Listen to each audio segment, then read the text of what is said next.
Joe LaBelle, a Canadian fur trapper, was wandering near Onjikuni Lake in the Northwest Territories of Canada on a November day in 1930.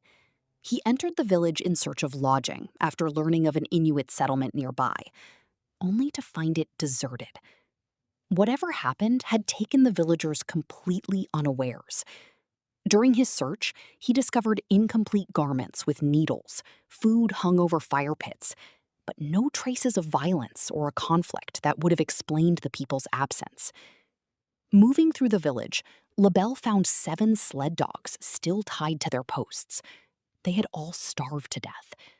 These dogs would have been vital to the survival of the community, and to leave them would have been unthinkable. But then, on the edge of the village, LaBelle found something more chilling. A human grave had recently been dug up. Because the stones encircling the burial were undisturbed, LaBelle recognized it couldn't have been an animal.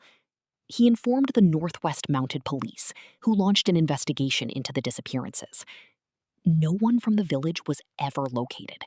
It's as if they had vanished into thin air. The police team eventually determined that the Inuit had been missing 8 weeks before LaBelle arrived, but they never found out why the entire village had evacuated the area. While examining the incident, RCMP, Royal Canadian Mounted Police, reported seeing pulsing lights in the sky over Lake Onjikuni. Lights in the sky of northern Canada are not unusual. The lights this search and rescue discovered were nothing like the natural beauty they were used to viewing. The lights on the horizon were bluish and pulsing. The lights were never explained, nor any link to the missing villagers established. Skeptics will look for a more down-to-earth explanation for the disappearance of the villagers, questioning the original story. LaBelle claimed to have been a trapper who knew the region well, but records show that he had never taken out a hunting license. Based on these questions and the lack of proof as to the village, the RCMP dismissed the story as fabricated in 1931 and closed the case.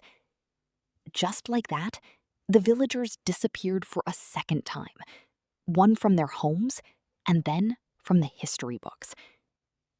The evidence for it being a fabrication is circumstantial, no doubt welcomed by the investigating authorities as a solution to their mystery.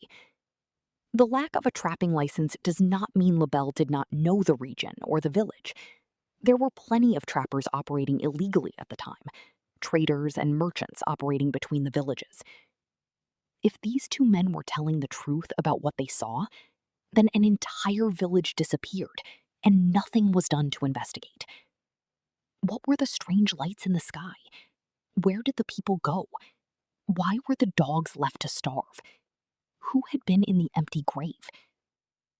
Native American myths are filled with evil creatures, monsters haunting the forests and badlands of their great continent.